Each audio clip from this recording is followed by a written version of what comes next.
Hello and welcome to today's webcast and Manhattan Town meeting for Saturday, May 1st. We are 1 week away from a conference that's being convened by the Schiller Institute, and that conference is entitled The Moral Collapse of the Transatlantic World Cries Out for a New Paradigm. And you can register for that conference today. We're going to be devoting the entire program today to that conference. We have with us today to discuss that conference the founder and chairman of the Schiller Institute, Helga Zepp LaRouche. Prior to hearing from Helga, we're going to start off with Diane Sawyer, so a candidate for United States Senate in 2022, running against Chuck Schumer, and she's going to begin with an international update. So, Diane? Thanks very much. Well, I think one of my associates, Megan Beats, chose a very apt quote from Lyndon LaRouche in this morning's Daily Alert from 2014, which was at the turning point in Ukraine, the Obama-backed and British orchestrated coup in Ukraine. And LaRouche said, quote, "Anybody in Western Europe or the United States who is proposing a war against Russia or takeover in Ukraine is going to ensure a global thermonuclear war from which the probability that within about a day and a half of such a war, there may be almost no one left living on this planet." And oddly, for many Americans and many people in the Western world, this may seem shocking, out of reality, far-fetched, and that's because people largely have no idea what's going on in the world, and that is obviously in part because our news media has become such an instrument of this Anglo-American British imperial force, what is being called right now the Great Reset, which is this desperation to preserve a bankrupt and dead financial system. And LaRouche also warned about this. We have the Dow Jones, the stock market, I haven't checked as of yesterday, but 34,000 or whatever, some obscenely high level where the standard of living and the actual physical economy is collapsing at an alarming rate. And before I go into some of the aspects of the war danger, I just want to take the case of India right now, where they had yesterday a new record in the number of new COVID cases, 386,000 cases. The hospitals in New Delhi are beyond capacity. They're going to build or create 1,200 new intensive care beds, but there are 24,000 new cases per day in New Delhi, and 3,600 of these people need hospitalization. So you see here a healthcare system that is just overwhelmed, and you see the insanity of the Biden administration, which is now doing some things belatedly, and I think there is a legitimate question given the sort of resounding no of the leaders of India to this 30 by 30 or green policy, where the Indian minister, I think, of energy and climate, the foreign minister, and even Modi stood by the line that there are hundreds of millions of people in the world who want to develop, who want concrete, who want steel, who would like to build skyscrapers, and you're not going to stop them. And belatedly now, the United States is offering some aid. I don't know if there are conditions tied to that or not, but I'm suspicious, and I think it's a question. And what it underscores is what Helga had said as far back as a year ago, that the only way you're going to actually address this, given that you have new mutations of this virus developing every time that new people are infected, will we, one, get the vaccine quickly enough to stop some new mutated form of this from causing another massive wave in places where people are immunized, for example, and that you really have to have a global health system, a decent standard of living in every country. Now, meanwhile, the threats against China and Russia are continuing to escalate. We have, as of just this afternoon, there is a British diplomat, former diplomat, who was posted in Hong Kong, I guess, in the 1950s. So I imagine he's rather up in years, maybe senile, who says, quote, regime change is not only possible, it is imperative, in an opinion piece about China, about overthrowing Xi Jinping, who, as people know or have been there, is quite popular, similar to these ideas about overthrowing Putin. You have from 2 days ago a press briefing given at the United Nations by the first deputy permanent representative, Dmitry Polyansky. People may recall he has actually addressed conferences of the Schiller Institute in the past. And he says that the Russian Federation mission to the UN he said he's introducing a new practice. They're going to have a quote of the month. And he said the quote of the month is going to be attributed to a famous Polish Jewish philosopher, Stanislaw Jerzy Lee. And he said this, quote, we thought we had hit rock bottom and then someone knocked from below, unquote. He said this is about Russia-West relations, and I can elaborate on this. And now we're going to hear the tweet of the month, which goes to the State Department spokesman, Ned Price, who says, quote, we are sending a clear message to Moscow. We are holding you to account for your role in the SolarWinds intrusion, the reports of bounties on U.S. soldiers in Afghanistan, and attempts to interfere in the 2020 U.S. elections, unquote. And he says, so first we went from highly likely about the bounties, Russia, for some reason, which no one can explain because, of course, it makes no sense, placing bounties on the heads of American soldiers in Afghanistan. Now he said we only need some reports to say this. Now, when you combine this with Biden, for whatever reason, being goaded or something else into saying on national television that Putin was a killer, and then the announcement by Putin at a press conference earlier this week that the FSB has foiled a plot to assassinate President Lukashenko of Belarus, and that they found involvement by the American CIA and specifically Michael Carpenter, who has been an extremely close advisor to President Biden.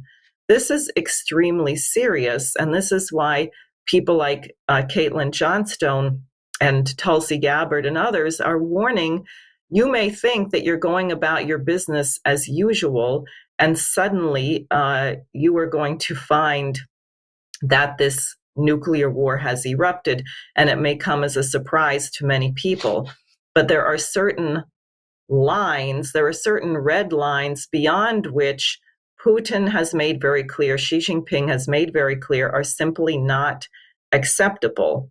And I think you have a kind of delusional quality in the West that, you know, if you think about, because people might say, well, how could this happen? I mean, who would think you could win a nuclear war? Well, I would remind people who thought that Hillary Clinton was going to win the 2016 election. That's part of the problem of this British oligarchical outlook. These people, the trillionaires club who are running the Great Reset, they are delusional about their own power. Lyndon LaRouche addressed this in 1986 in his press conference after a number of his associates had won Democratic primary elections or gotten very substantial votes from 30% to 40 to 60% to important races in Illinois that were won. And the media were completely horrified and said, how could this happen? Everyone knows that you're a political extremist and, just have a fringe following. And LaRouche said, what are you talking about? You have a delusion that your own propaganda has this effect, but that's not actually what people think. So you have people who either think Putin is going to back down. That was a scenario in the London Economist from 2007. Or you have certain highly deluded people in the US military who believe that a nuclear war is winnable. And I think that's partly what makes this situation so dangerous. Now, as to the coordination between the US and Britain, Tony Blinken, our Secretary of State, is planning to go to Ukraine May 5th and 6th, or 4th and 5th. But where is he going first? He's going to a G7 meeting in Brussels. Well, he will consult with his British collaborators before his trip to Ukraine. So this definitely does not bode very well. And I think urgently underscores the importance of the conference that Dennis just mentioned. Now, I would also like to add that here in the United States, I was caused to think about Lynn's warning to the Soviet Union when they rejected Ronald Reagan's offer on the Strategic Defense Initiative. And they said, we're not going to build this, and we want the United States not to build it, because they understood that when the United States under Kennedy had a science driver program, the Apollo mission to land on the moon, we got incredible benefits in the entire economy. And there's been a monetary value put on it of $10 to $14 per dollar investment, but that really doesn't get at it. If you think about cell phones and Velcro and Teflon and microwave ovens and all kinds of things that came out of this, and they said, our economy will not assimilate these breakthroughs in the same way. Therefore, we're dropping it. We want you to drop it. And LaRouche warned them that if they were to go ahead with their plan to develop this defense on their own, that they would disintegrate. LaRouche said, you will bankrupt yourselves. You will disintegrate within 5 years. He was 110% correct. That's exactly what happened. Well, we have a situation now in the United States where you look at things like the blackout in 13 states, Texas, the most hard hit by a cold snap, the shutdown of Indian Point nuclear power plant in New York, which ceased operations as 11 p.m. last night. This is a facility which provided 25% of the electricity to New York City. And maybe half of that has been accounted for by natural gas plants so far. So you're talking about power shortages, food supply line shortages. We've done no water management, so to speak. So droughts, floods, forest fires. I mean, what you're looking at is a real potential for disintegration, while we are meanwhile sticking our fingers in the eyes of leaders of major nuclear powers. So in a sense, it's a question, will we, if we stay on this trajectory, are we going to have thermonuclear war, or will we disintegrate before we get to thermonuclear war? And I've not even taken up, but I'm sure will come up later in the discussion, the situation unfolding in Syria, where apparently not only is 90% of the population below the poverty line, but the United States military has been observed once again taking truckloads of wheat out of northern Syria, where people are starving, to bring it to probably Kurdish populations where we have soldiers embedded in Iraq. So you have a very dangerous situation there. The situation in Yemen, which is where you have 400,000 children facing starvation. And you have the situation along the border of the United States, which doesn't get much coverage because I think people feel like they don't know what to do about the fact that you have thousands of unaccompanied children who need to be cared for. Something has to be done to alleviate the situation. So the only way that these crises possibly can be addressed is to actually think from the top down and by a kind of cooperation and collaboration among the great powers. And that is definitely a challenge given what we've seen so far from the incoming Biden administration, the people he has around him. And other than a few voices and the voice of this organization, the quote unquote opposition to Biden is not that clear either. So there's probably much more that can be said, but I think I will leave it at that. Thank you, Diane. If you've just joined us, we're devoting today's discussion to next week's Schiller Institute conference. The moral collapse of the transatlantic world cries out for a new paradigm. You can register at the link in the description. And also, if you have questions, you can have them as questions at LaRouche Organization. We're going to go right now to the founder and chairman of the Schiller Institute, Helga Zepp LaRouche, and we'll be able to take questions and discussion after she speaks. So, Helga? Yes, hello. Well, I mean, the next week's conference is, devoted really to two aspects of the strategic situation. One is the war danger and, how we can get people alerted to the fact that we are much closer to the outbreak of nuclear war than at any moment, I think, since the Cuban Missile Crisis. Now, the Russian Foreign Minister Lavrov just gave a long interview where he said, that he thinks the situation is much more dangerous than during the Cold War, mainly because, there is no more respect among the nuclear powers. And I think this is a very worrisome aspect because this comes on top of the fact that many of the normal back channel mechanisms and, sort of emergency telephone lines which existed even during the Cuba Missile Crisis no longer really exist, or if they exist, they have become much more dubious and questionable. So I think, if you look at the various statements, and I think, you have heard some from Diane and in the last programs we had, the question is, why are people so absolutely numb? Why are they not worried about that? When you had the medium-range missile crisis at the beginning of the 80s, this was when you still had the NATO and Warsaw Pact as two military blocs divided by the Iron Curtain, where in Europe you had the SS-20 on the one side of the Iron Curtain and the Pershing II on the other side.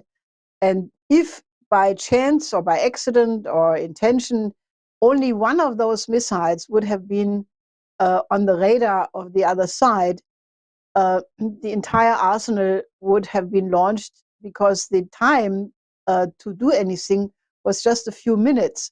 So therefore, these missile systems were launched on warning the whole time, and many people were concerned that there may be an accidental World War III. You had hundreds of thousands of people in the streets. Even Helmut Schmidt, who was the Chancellor of Germany at that time, basically, was talking about the danger of World War III many times. Now, the situation is much more dangerous because, you have a much more developed system of nuclear weapons. You have much more, the expansion of NATO into basically the intention or de facto into the Indo-Pacific. China is arming, according to some sources. They have some missiles launched on warning because they are worried that in an emergency they wouldn't have enough time.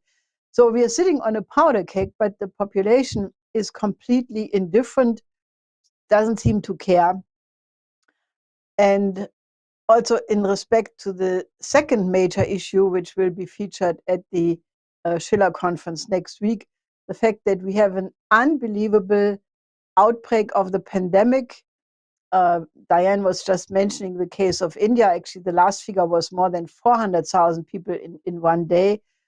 And, the crematorias are completely full. They have been burning people outdoors just because they had to do something. So you have a crisis and famine, famine, which according to Beasley from the World Food Program, this year we are looking at the potential death of 300 million people by starvation. But do you have that to be an issue of discussion where, a public debate would think how we remedy that, how we can, address that? No, it's not taking place. So this is why we have chosen the title of the coming conference, in front of the collapse, the moral indifference of the world cries for a new paradigm. Now, I personally think that this question of the indifference, that people have lost the ability to react, maybe because people are demoralized, maybe because people think, these big forces, you can't do anything about it anyway. What can I do as an individual? But I think there is a deeper cultural question, and I want to refer to something which Lynn, my late husband, Lyndon LaRouche, has said many, many times, namely that he was convinced that the only way how humanity would get out of this crisis would be if a large enough number of people would regain an ability to think in a classical way. Now, that sounds like a very far-fetched and far-off possibility, because most people today don't even have a clear idea what classical means. They think classical means the Beatles or the Rolling Stones or something like that. But, it is, in my view, one of the most important questions to regain a knowledge of what scientific thinking and classical thinking in art really is, because otherwise you are in a situation where opinion reigns, and in a liberal world every opinion is as good as the other one, and therefore you end in a complete chaos and non-action. Now, I want to very briefly look at something which may be a little bit not your daily thinking, but I want to say that the West in general is clearly in a moral crisis. I mean, if you look at the suicide rates of young people, if you look at the drug addiction, if you look at the number of people dying by violence, mass shootings, the fact that we tolerate so many things, that we don't have an impulse to try to make the world better. I think, many people may debate when I'm saying this, but I do think that the most important underlying axiomatic problem is that we have a moral collapse. I mean, there are some people who know that, and we are talking to them, but, I think the question people should ask themselves is, how did we get here? What was the process of undermining the beautiful principles of the American Revolution, of the American Constitution, and given the fact that we in Germany have had the horrible experience from plunging from the absolute height of classical culture, of the classical period when between Bach and Mozart was Austrian, but anyway, the German-speaking world, to Beethoven, Schubert, Schumann, Schiller, Humboldt. We in Germany had a classical period which expressed the highest conception of humanity in terms of universal history. I think it was one of the absolute high points of what mankind has produced so far. So the question actually is, how was it possible that such a very high culture could plunge into the depths of the 12 years of National Socialism? Now, obviously, this is a very complex question, and many factors went into it. For example, that in this same period, the German classical period and the American Revolution happened almost at the same time. And there was an oligarchical counteroffensive, which is generally known as the Conservative Revolution, which was directed against the ideas of 1789. On the one side, they meant the ideas of the French Revolution, but more fundamentally, they meant the ideas of the American Revolution, which were quite different. So you had that whole onslaught, and there were 400 different movements directed against the American Revolution ideas. But I want to highlight another aspect of it, which I think is relevant to what we are looking at today.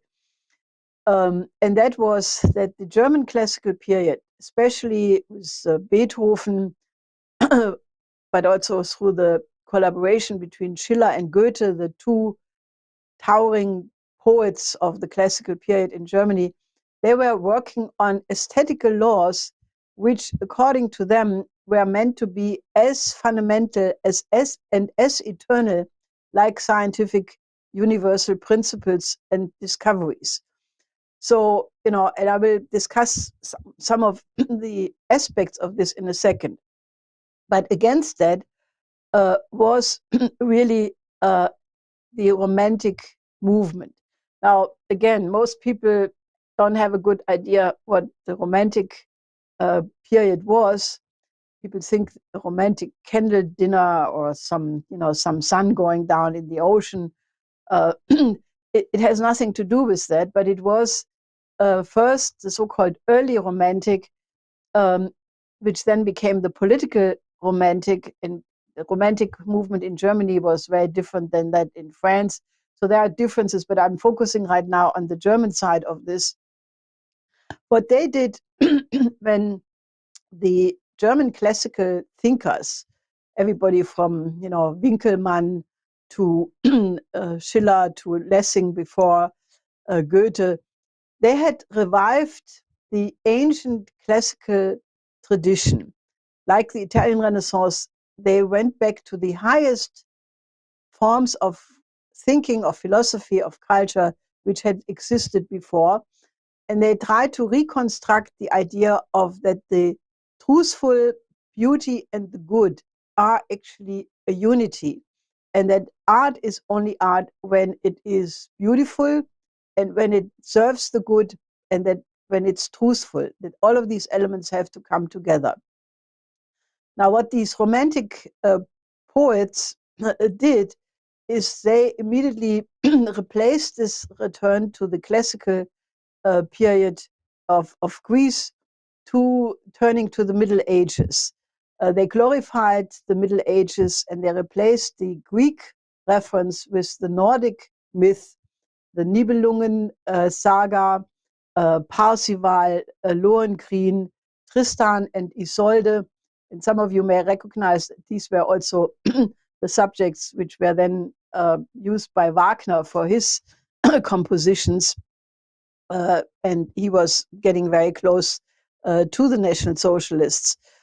So, and they basically started to really turn all the notions of the classical period and softened them. So Heinrich Heine wrote a very interesting longer article about it, which is called The Romantic School, which I can only emphasize for everybody who wants to watch this. And he said that he thought that the effect of this romantic thinking on the population would be a threat to the future and well-being of freedom for Germany. So just to name a couple of figures, unfortunately I don't have pictures now. Novalis, whose real name was Freiherr von Hardenberg, he wrote a lengthy book called Christianity or Europe, which was basically an outline for a European-wide oligarchical structure with a so-called good emperor, and that became sort of an inspiration for the Holy Alliance. Then you had August Wilhelm Schlegel, Friedrich Schlegel, and Tieck, and E.T.A. Hoffmann. And while I don't want to go now into all of these people's work in detail, they were crazy. If you read their novels, they all are schizophrenic behavior of people who have fantasies, who have death longing, who, are dreaming, who want to turn the day into the dream, and everything should vanish into some fantasy.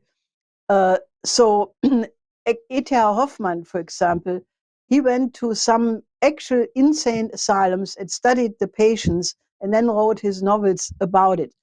And if you look at the history of psychology, Sigmund Freud and R.D. Laing very consciously based themselves in these romantic early writers. Now, it was so obvious at the time that Goethe actually quoted an English Foreign Quarterly report in which it was written at his time that the insanity of Hoffmann was taken as a fact. And Heine, in this book I mentioned, said, if you look at this great pile of poets, meaning the Romantics, you have to go to the insane asylum of Carentan, which was a famous insane asylum in France. Now, why is this so devastating? As I said, Schiller and Goethe, they try to establish the highest standard for the artist. Schiller wrote in a critique of the poems of one of the poets who belonged to this romantic camp, Bürger, about Bürger's poems. He said, the work of an artist is so precious that before you dare to expose yourself to the audience, you, the artist, have to idealize yourself to become an ideal human being, at least for the moment you are doing your art, you are composing, you are painting, you are singing, you are reciting, you are writing poetry. You have to be the most noble person which potentially you can be. And in order to be sure of what is the effect of what you are doing on the audience, you have to choose a subject which is also addressing the universal qualities of people. Because otherwise, if you are not doing it from this perspective and with that focus on what you are presenting, the effect will be arbitrary. And then, you don't even deserve the name artist because it's just an arbitrary thing. So he says all ideal creations in this sense emanate from the soul of the poet or the composer. Schiller also said the last thing an artist should do is don't try to be popular, because when you are trying to be popular, you lower your work to the lowest common denominator, because otherwise you don't have many people supporting you. And Schiller said you have to do the opposite. The artist has to have the highest ideal, and you have to uplift the population to that in a playful way. But you have to improve people. You have to make people better people through your art. So he also basically said that the only way how you can solve the paradox that the artist must be sure of the effect he has, but also he has to respect the freedom of imagination of the audience. So, with other words, you have to have a lawful effect, but it has to be still a free effect occurring in the person who is listening or watching the piece of art. Now, the Romantics said the exact opposite. They said to be popular is the most important. Basically, Friedrich Schlegel said there should be no binding principles. He has a quote where he says, "Heaven beware us, save us of eternal works." Also, the classical composers and poets, they said, when you compose your poem or your music, there has to be the highest concentration in each moment, a kind of simultaneity of eternity, like this kind of absolute tension a conductor has before he, starts to conduct the moment of lunch, so to speak, because he has to have the totality of the composition in his mind, and then he gives the sign for the playing of the first note. Well, that was the opposite of what the Romantics wanted. They said, No, Novalis said leisure, happiness, happiness and laziness is the only fragment of godlikeness which is left to us after we left paradise. We should study leisure, we should study laziness, because the more divine we become, the more we resemble a plant. Now, it is very difficult to summarize the difference between classical culture and romantic, letting go in a short comment like now, but I want to choose two pictures or two set of pictures which encapsulate this difference very clearly. There was a very famous sculpture which was discovered in the 15th century, but really comes from the 1st century BC, and it is attributed to 3 sculptures from Rhodos, where it's called the Laocoon group. And many writers wrote about it. Lessing wrote a whole book about it. Other great classical thinkers commenting on it. It's the picture of Laocoon and his 2 sons who are being killed right now by 2 snakes. The mythology is a little bit unclear. In any case, they angered some gods who sent these snakes to kill them. Now, obviously, you see that they are in pain. Take the next picture of Laocoon, please. Obviously, this is an expression of pain. But the pain, while it is a death pain, is still very restrained. It is, a form of control, of prudence.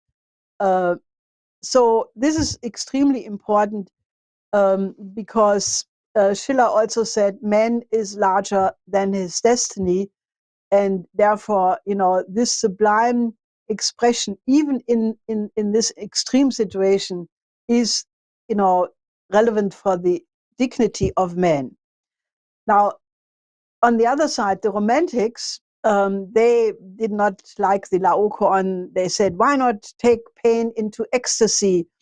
Let's have some unrestrained form of ecstasy. Let's show the other pictures now. Here you have not exactly the same expression, but is that the only picture you have?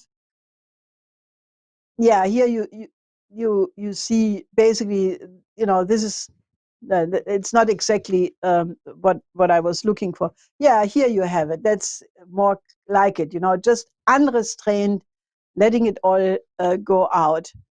And Schiller said about this whole problem, man is nothing once he is outside of himself.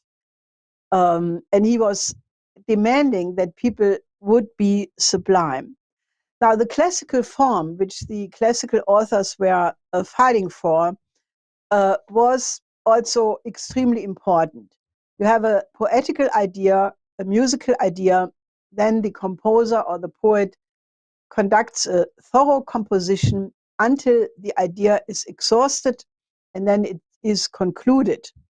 For example, in the writing of dramas, you find exactly the same principle. Schiller always starts with what he calls a pregnant moment, which is where in the first act, the entire drama as it will unfold is already contained as a seed. Then it unfolds.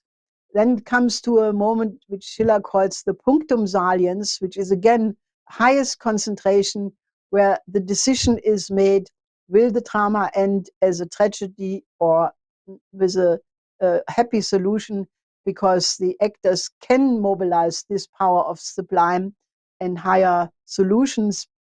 And then it comes to an end once that idea is exhausted.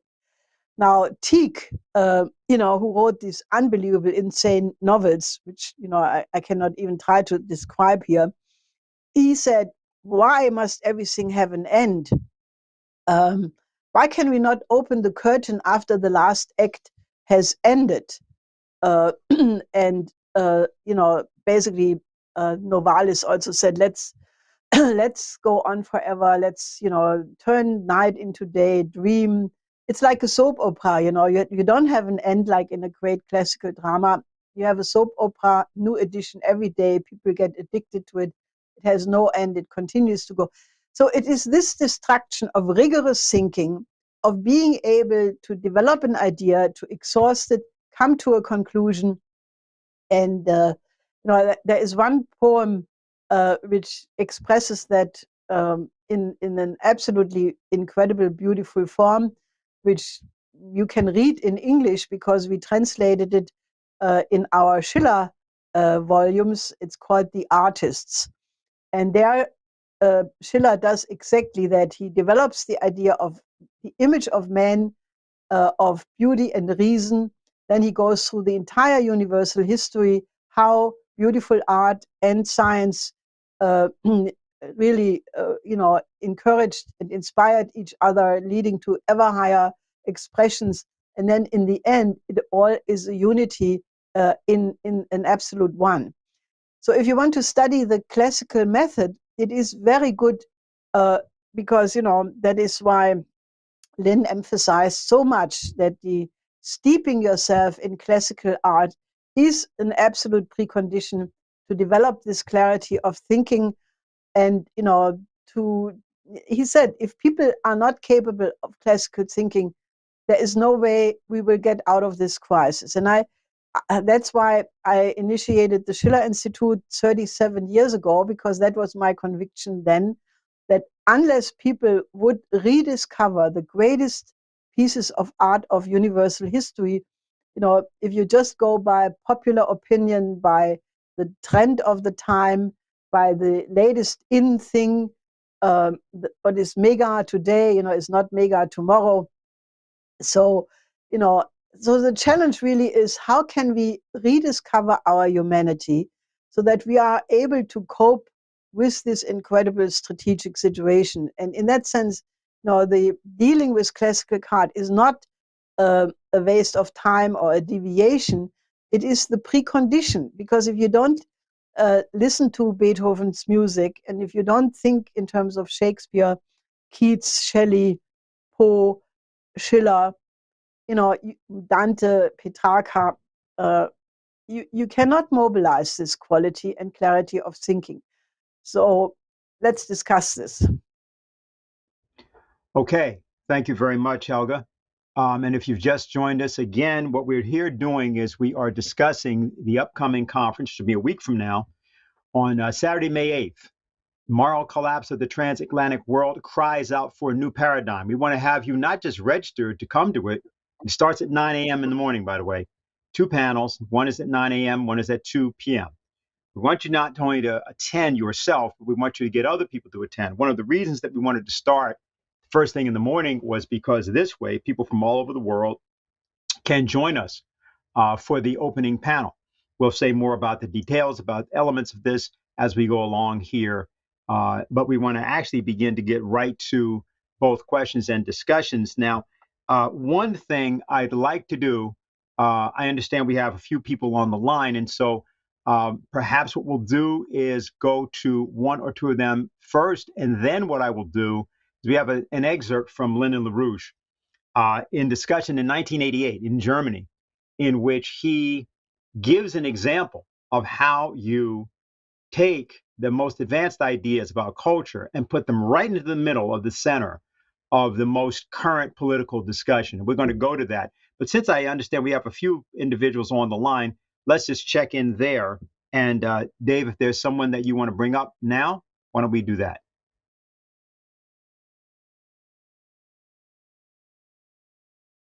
We're going to do Lynn first? Okay, fine. We'll do that. Also, I think, is it the case that, Diane, do you have any written questions with you at the moment? I have one. Why don't you go to that, and then let's see if we're at the ability to go to back to the lines at that point. Okay. This is from someone who's had to make a sudden trip to Europe, who asks, he writes, my question concerns the idea of organizing abroad. What do you consider is the most effective, potent way to organize people to consider the global crises which we are consumed by today? Given the cultural and language and other barriers of a foreign country, how can one effectively intervene to induce people to think about the root causes of these crises, and both how to understand them and then participate in acting to remedy them? A concise way to ask this question was already offered by a colleague in recent discussion. What could or should people visiting Europe in 1936 have been discussing and doing, which may have had the potential to avert the impending disaster of that time? On a larger scale, would your response apply to anyone visiting another part of the globe in the present and having some fundamental understanding of the crises we face and how they can be solved? Thank you very much. Well, I'm not so sure if traveling a lot is already such a good idea. I hope you are vaccinated. I hope you keep all the measures. But many countries in Europe are not yet in this position. You have a rather severe lockdown with an evening curfew in Germany. I think in France the same thing.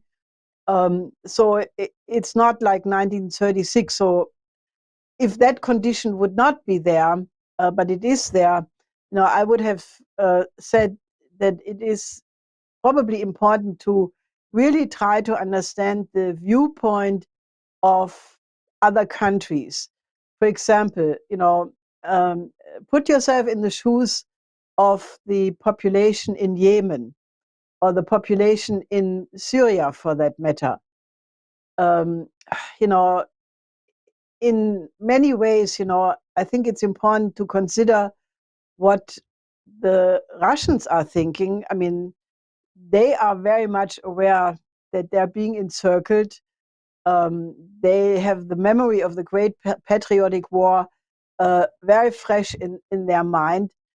I think they are very disappointed that all their offers which were made have been practically rejected. I mean, if you look at the speech which Putin gave, I think it was in 2001 in the German parliament, in German, it was full of offers. And now all these bridges have been burned, and you have a hardened situation. The same goes for the potential with China. So I think the most important thing would be to really get a real understanding of what the different countries in the world are thinking, and then try to address it in a way which is a solution for everybody. And I think that I don't care if you call it joining with the development projects of the Belt and Road Initiative, the new Silk Road, or if you say we have to go back to the plans of Franklin D. Roosevelt, what he intended Bretton Woods to be, or if you say we have to realize the life work of Lyndon LaRouche. I think the only way how we will get out of this crisis is that we get a new financial system in the form of a credit system, and that we have a global reconstruction program.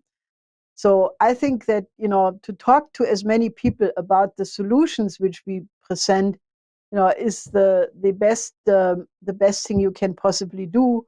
And if you are in Europe, then contact us and we make further plans. Okay, I understand that we're still having some people formulate some questions. So Dave, can we go to the video first? And then I've got a written question, which we'll do afterwards.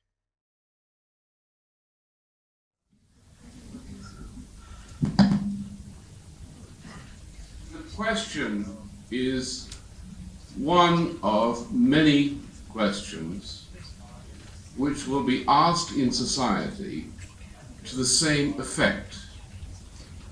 We have two enemies to deal with in trying to defend life. One is the obvious enemy, the obvious irrationalist. There's something from the Hannoverischen Kornstrasse or something of that sort, or the Hasenstrafe in Hamburg.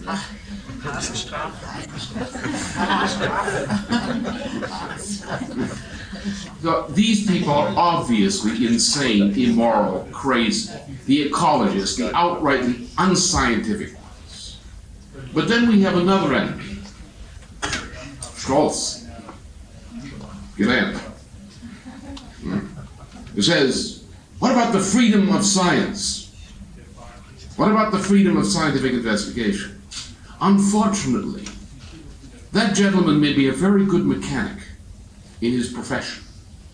He may have a doctoral degree, he may be an inaugurated professor in a scientific profession, but he's not a scientist. He is a victim of Immanuel Kant. The problem posed in this country, as in other countries, cannot be dealt with. The problem of defense of life cannot be dealt with effectively in dealing with these fellows, unless one points out to them how much the destruction of civilization, how much Satan owes to Immanuel Kant. Now in France, this is Descartes. Satan in France is known by the name of René Descartes. In Germany, he's known by the name of Immanuel Kant. And Neo-Kantianism internationally is the name of the devil. The issue is this, which I intervened to speak on this because we are talking about this. I thought, let's say it directly. What's the problem? The problem of Kant is summed up in the last of his critiques, Urteilskraft. In that, Kant makes two statements, central statements, which are the summation of everything he said as a follower of David Hume and as a critic of Hume before that. The two statements are the same statement. They are the declaration of the Romantic movement in philosophy and morality. They say, first of all, that the human mind is incapable of giving an intelligible representation of the process of creation. Either the process of creation in nature or the process of creation by the human mind itself. That we can prove that scientists have made what we call fundamental discoveries. Kant admits this. Kant admits that we can prove that they are fundamental discoveries. And you can prove that by strict logic, formal logic. But Kant says you cannot describe the process which takes you from a previous state through the process of creation to the result of creation. Kant says also, and this is the beginning of Savigny, this is the thing that destroyed German culture, the division between Naturwissenschaft and Geisteswissenschaft. The law which destroyed German culture by Savigny, the Nazi, the Volksgeist doctrine, said there are no criteria of art. There are no absolute scientific criteria of classical beauty. So Kant said that reason is unknowable. Reason being the art of creative reasoning, that which casts man in the image of living God, is unknowable. It's arbitrary. As did Descartes say that in France.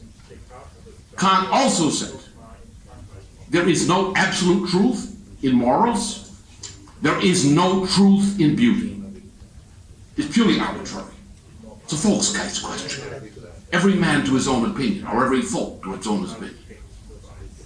Now, science meant to Plato, it meant also to Archimedes,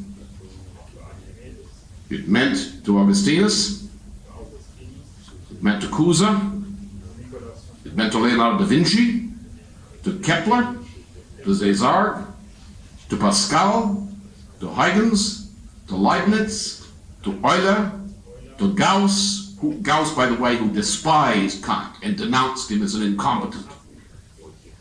To Riemann meant one thing.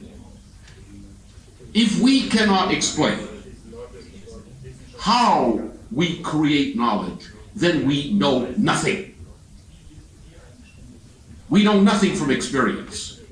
Take a little dog there. The dog has experience. The dog can have the same experience you can have. Does the dog learn human knowledge from dog experience? You must be a human being. You must have this human potential developed. Then you can have knowledge. Then you become human. Science is associated with that which can't deny to exist. Now, in the past 130 years, almost 140 years, throughout the world, we've had a pseudoscience. And these gene manipulators come from that pseudoscience.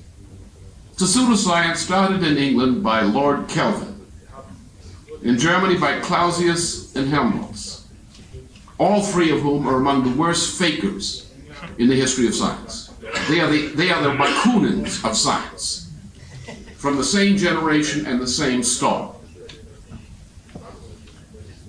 They decreed something as a law, which is not a law. It is called the second law of thermodynamics. It is not a law. There is no scientific basis for it. Then later, together with Maxwell and others, they decreed a second law. The first law of thermodynamics. And they found that didn't work, so they created a third one to make it appear to work. Now, if the universe had ever obeyed these three laws of thermodynamics, the universe could never have existed. It would have died at the beginning. It would have been an abortion at the instant of conception. This was the same people who were attacked by Philo of Judaeus, who told the world began with a Big Bang. And Philo said, what kind of theology is this? If the world began with a Big Bang, then God, by making the world a mechanical perfection, would have prevented himself from intervening in it. And therefore God would have become omniscient but impotent. This is not a real world. A God does not create a universe to make himself impotent. It's the same reason.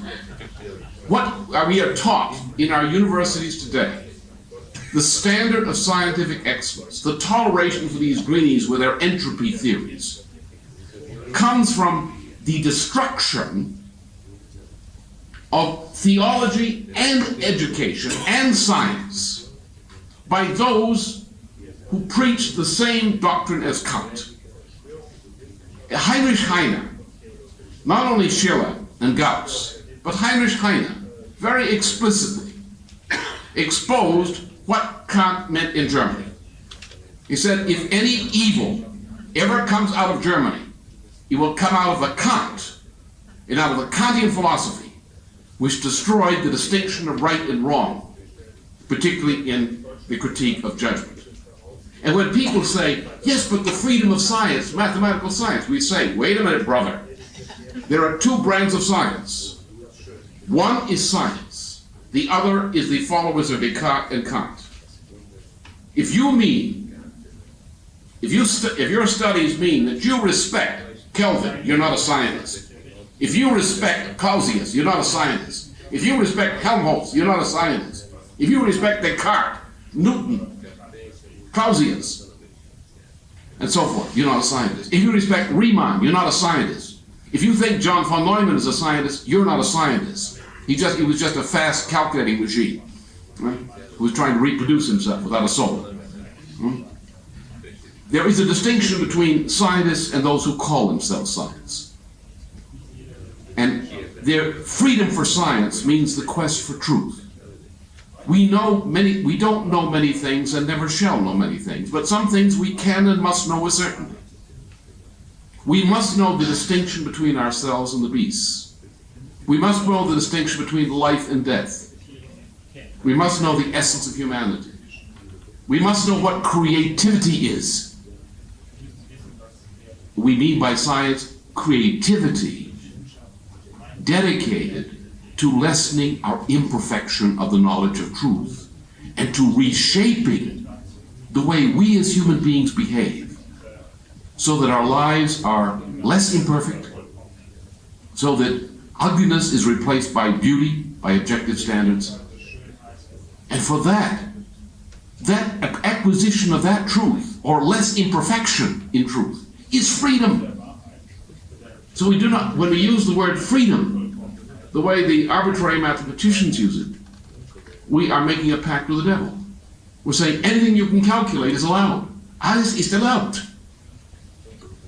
Nietzsche, science means rigor. It means rejecting Kant. It means rejecting Descartes. It means going back to the great scientists, such as Kuhse, such as the great Gauss and the great Riemann, who despised Kant. For those scientists we must give absolute freedom, because they themselves have put their conscience under the rule of law. We may counsel them, we may advise them, but we trust their sincerity. For those who do not respect that, for those who agree with Kant, we say, we do not trust you. You are a criminal.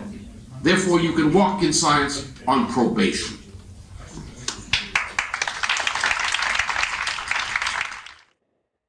Okay, so although we had a couple of technical problems there, I think that that should be essentially clear. Helga, I'd like you to respond. Obviously, there were a couple of jokes there at the beginning, among other things, but obviously this is the content of what you were getting at. And if you could say something about it.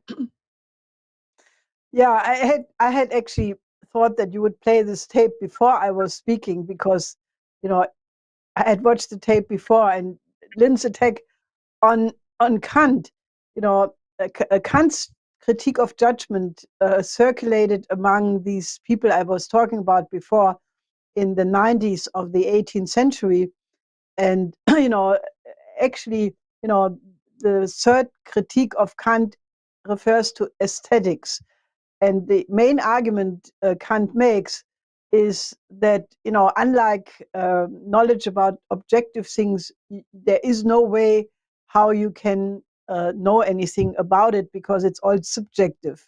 And that, that kind of dividing the knowability and the transparency of great classical art, that set off, this intersected the Romantics and became really the most influence on the Romantic school, but also it destroyed, a lot of other areas, like, Savigny was at the same time, he replaced the idea that there is a natural law informing jurisprediction with basically Volksgeist, with the traditional law. So, this is the period, where you had the beginning of the destruction of what was the highest expression of classical thinking.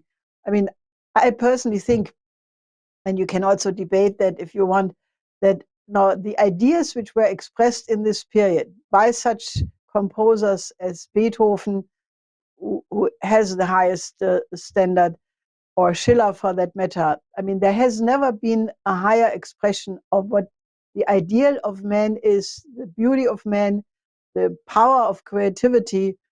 And, if we want to come back to a Renaissance or any kind of golden age of our time, we have to reassemble these ideas, and we have to sort of overcome this division of Geisteswissenschaft and Naturwissenschaft, because, that is what led to, I could have elaborated it more. It went from the classical period, the attack then by the Romantic school, then you had Schopenhauer, his cultural pessimism, then you had Nietzsche, you had the youth movement before World War I, and that led then to the already mentioned terrible catastrophe of 12 years of National Socialism.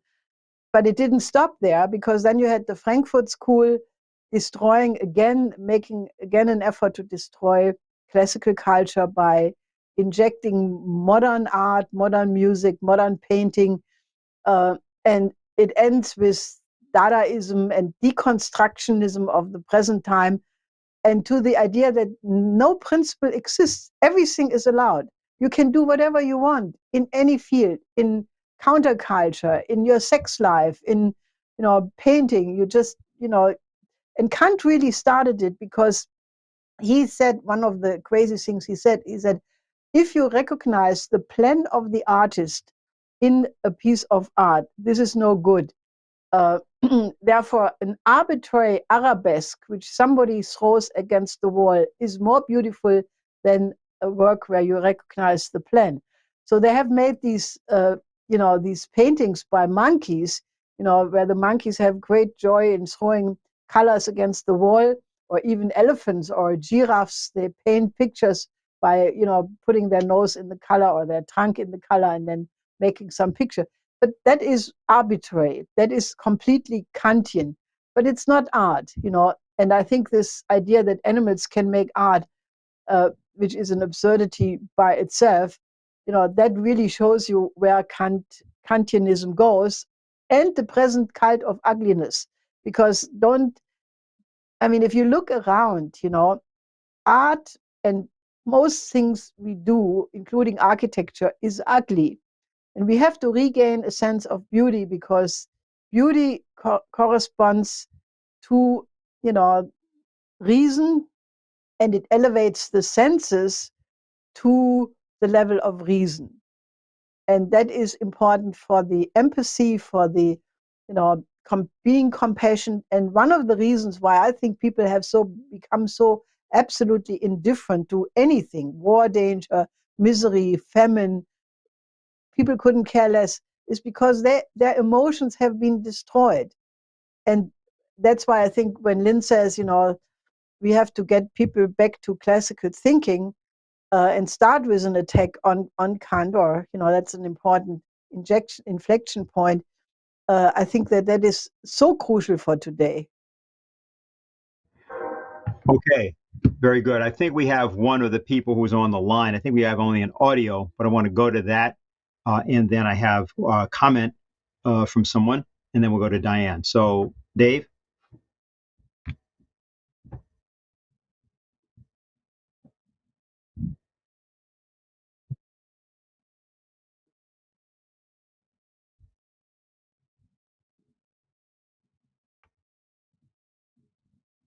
You're muted if you're speaking.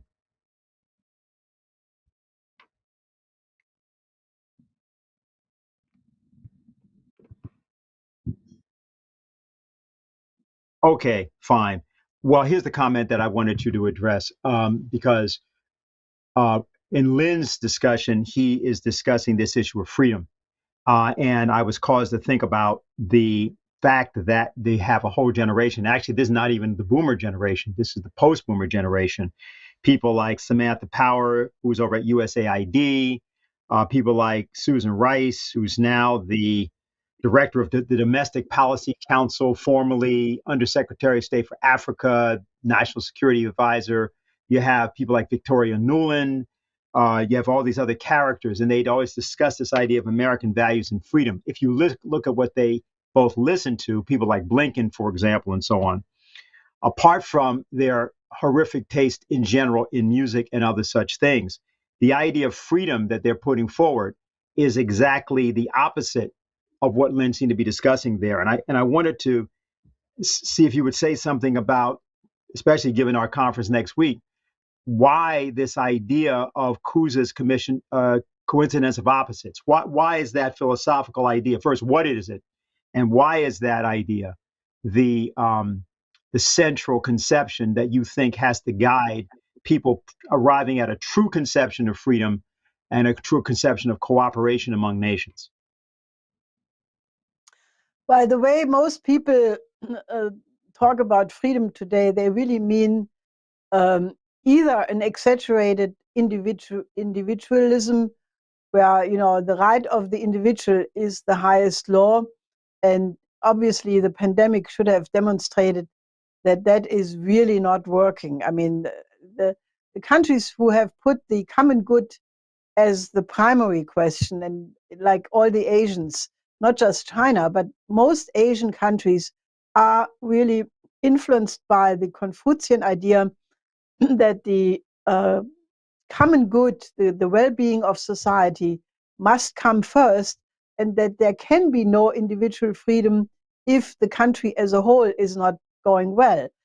And I think the pandemic has just completely demonstrated that the exaggerated individualism, which we regard, or some people regard, as part of the Western values, has really utterly failed.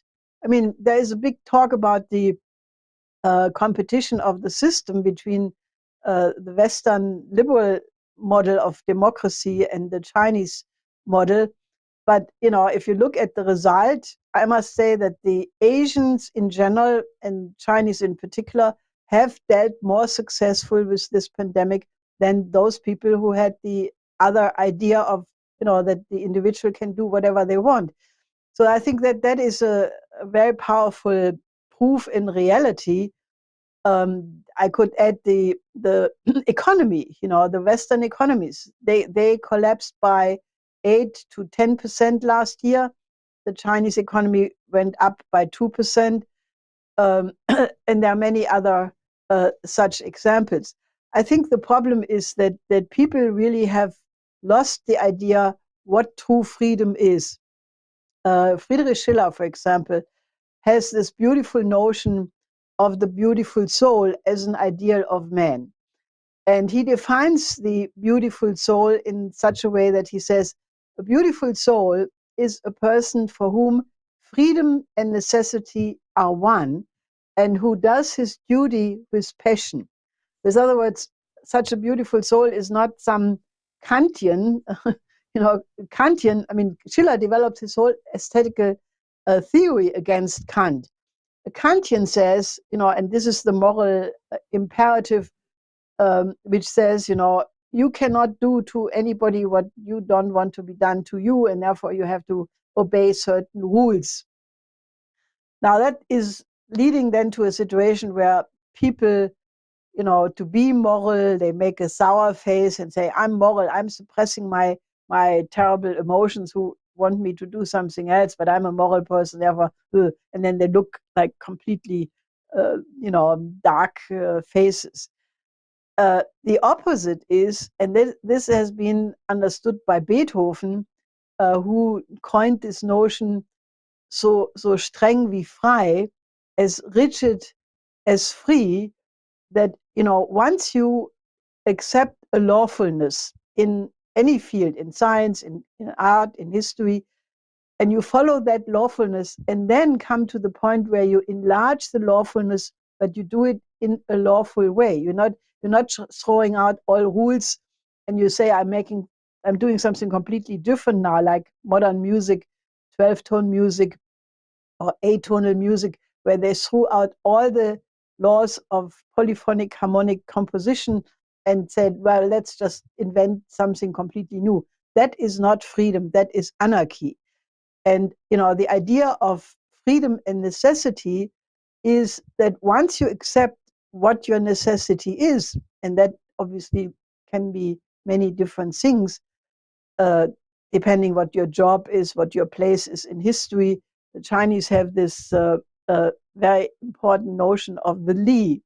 The li is that society functions when everybody does the place and the duty they have, you know, by the definition of wherever they are and whatever their capacities are. And this li, this accepting your necessity, is also an idea which you find in Nicolaus of Kues. It is the idea that the microcosm must develop and must take it as their self-interest that the other microcosm develops in the best possible way, and that these microcosms have reciprocal relations which are united by a larger one, and that harmony in the macrocosm is only possible when this principle functions of the reciprocal development among all the microcosms.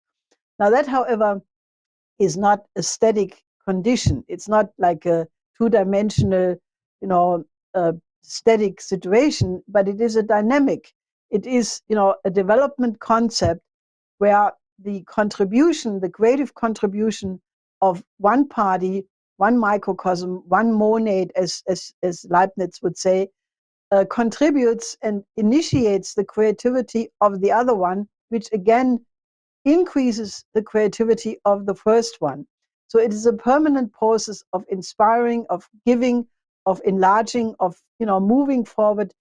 It is in accordance to the anti-entropic lawfulness of the universe, and the freedom in the necessity is exactly by organizing your life in such a way that you contribute in the best possible way to this anti-entropic development.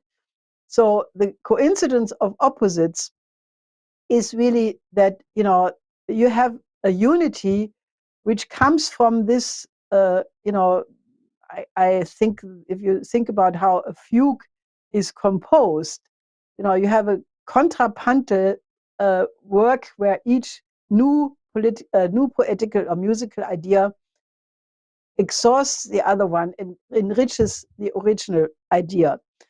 And that is the concept.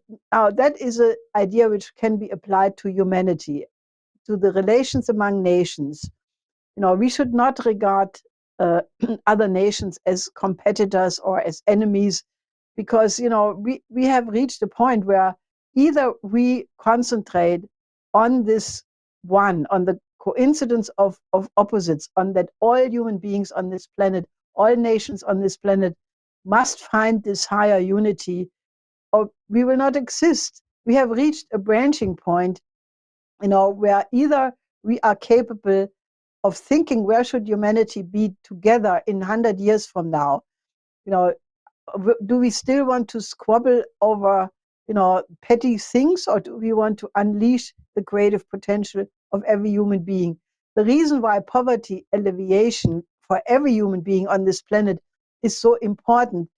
I mean, just think if Beethoven would have become 100. I think he was only 54 years old when he died. Schubert, I think he died with 33. Schiller died when he was 44. Now, think what these people could have worked if they would have had, our medical system, and they could have written more great symphonies, more dramas. Now, if that applies for Schiller, Beethoven, and these people, think about the millions and billions of human beings who never even tasted their creative potential. And that is an idea which should be upsetting to everybody, because who are we in the West that we say, we have a privileged class, the people who speculate in Wall Street and the city of London, or Frankfurt for that matter, and we make billions. The billionaires made billions, if not trillions, during this pandemic, but the majority of people got poorer and poorer and poorer. If you are not getting upset about that this is a situation which cannot remain, and that you cannot sleep because you don't want these children to die in the age of 4 years old, of starvation. If that is not upsetting you, you have lost your sense of humanity. And I think that the ability to mobilize people on that question will decide if we make it as a human species. If not, then, it will be to the detriment of all of us.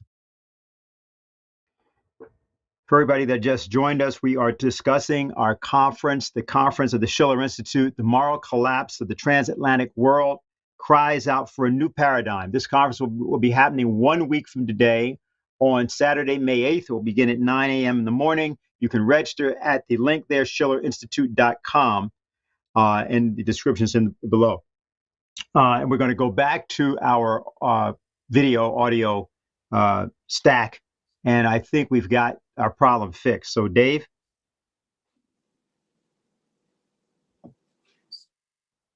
I want to bring up the person that you think you say you have there.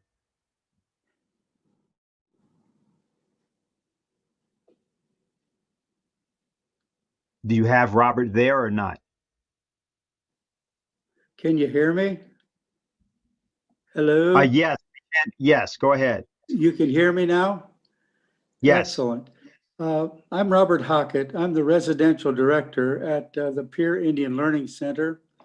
It's an off-reservation boarding school where we have children from 1st to 8th grade that live with us for 9 months out of the year. They come from 15 different reservations across 3 states. Now, I know my question is a moot issue if we can't get the insanity in Washington, D.C. to shut down this flight forward towards war. But my question has to deal with the state of the healthcare system here in South Dakota, well, and probably around the nation and the world.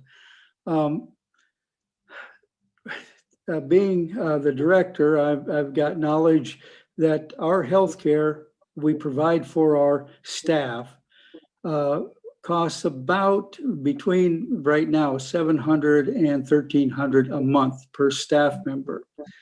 And that's with a $2,500 to $5,000 deductible.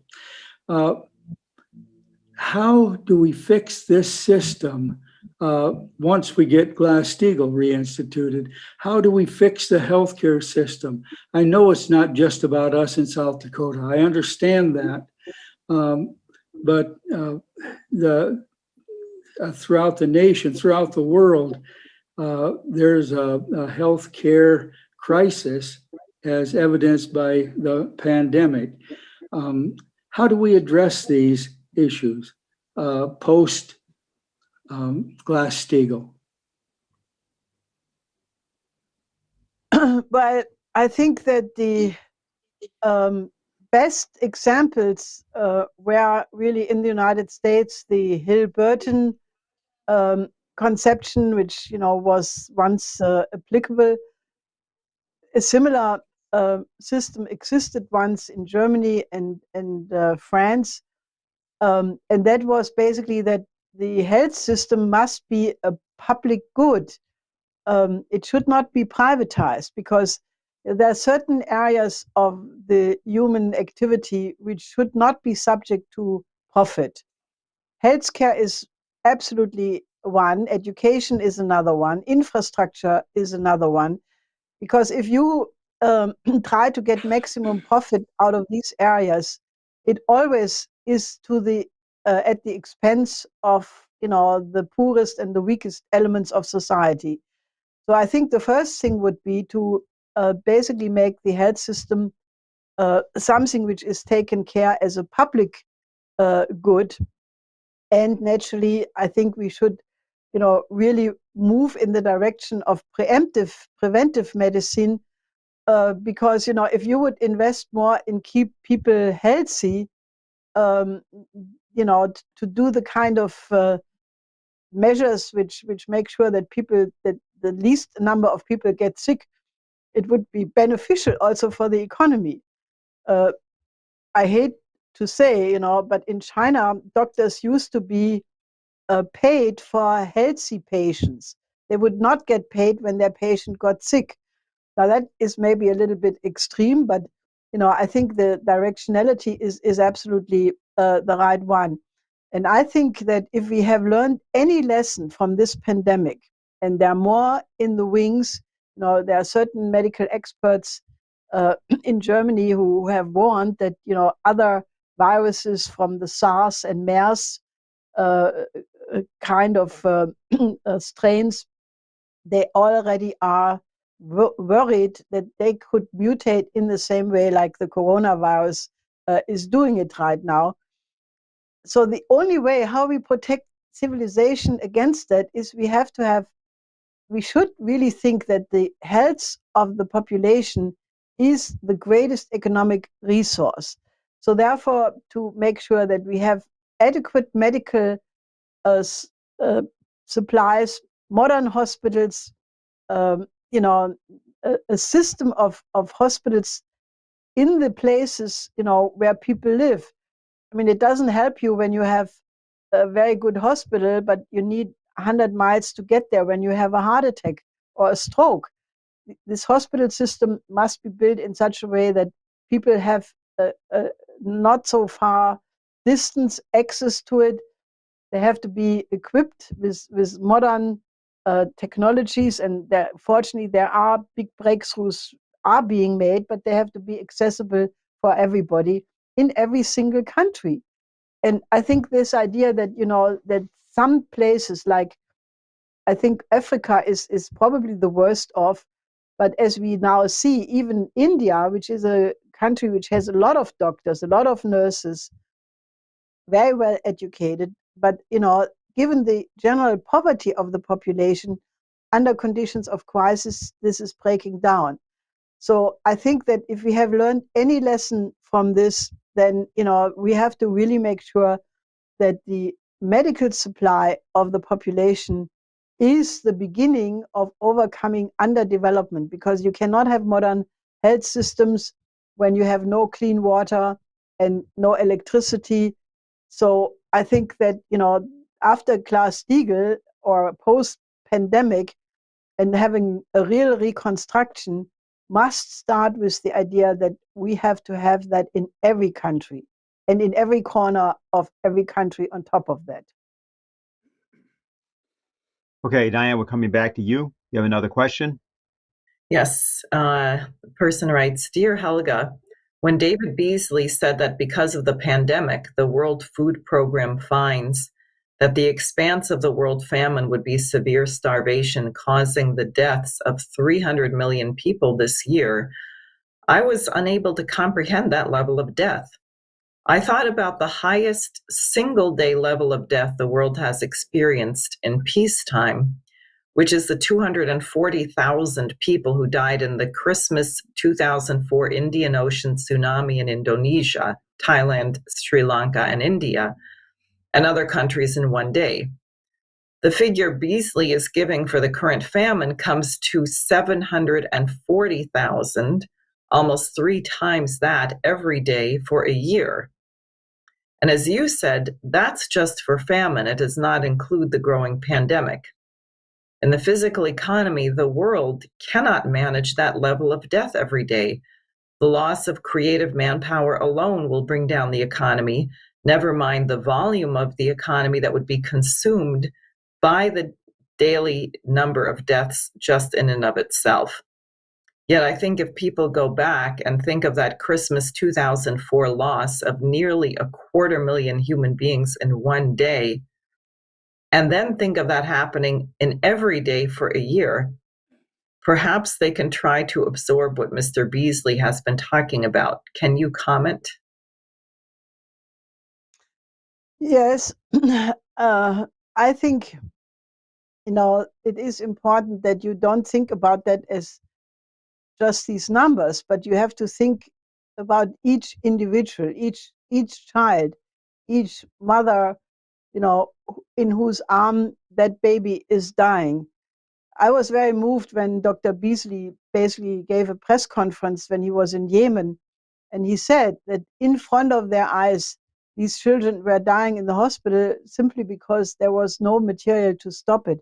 And when you saw some of these pictures, these children have arms which are thin like my finger, totally tiny, tiny extremities. And it should not be like that. And Beasley also said that their skin is like paper, like pergament paper, so transparent and thin.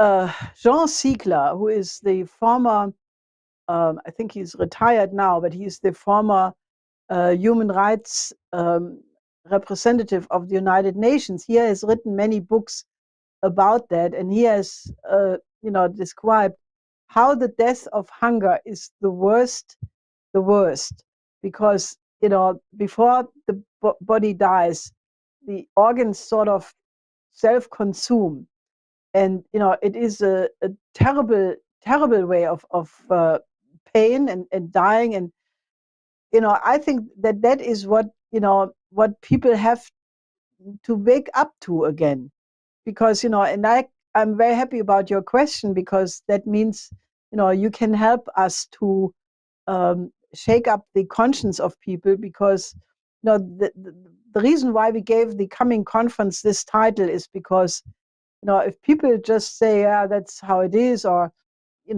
they have accepted the idea that the developing countries are no longer developing, and they are oblivious to the fact that there are Malthusians who think that's a good thing, because this would not happen unless there was an intention to let it happen. Because, I mean, the LaRouche movement, and Mr. LaRouche, he was the only one who talked in the beginning of the 70s about the industrialization of Africa as an absolute necessity. And I joined him and this movement, because I was convinced that that was the most urgent question of our time. And I think, the idea that this could be stopped if the political will would be there.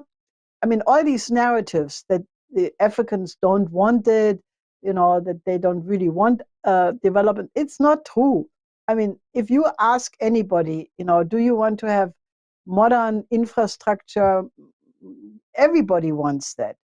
So I think, we have to confront the fact that it is the subjective moral failure of our great Western society that we have tolerated a system which, has let it happen that this becomes worse and worse and worse. And we are now at a breaking point.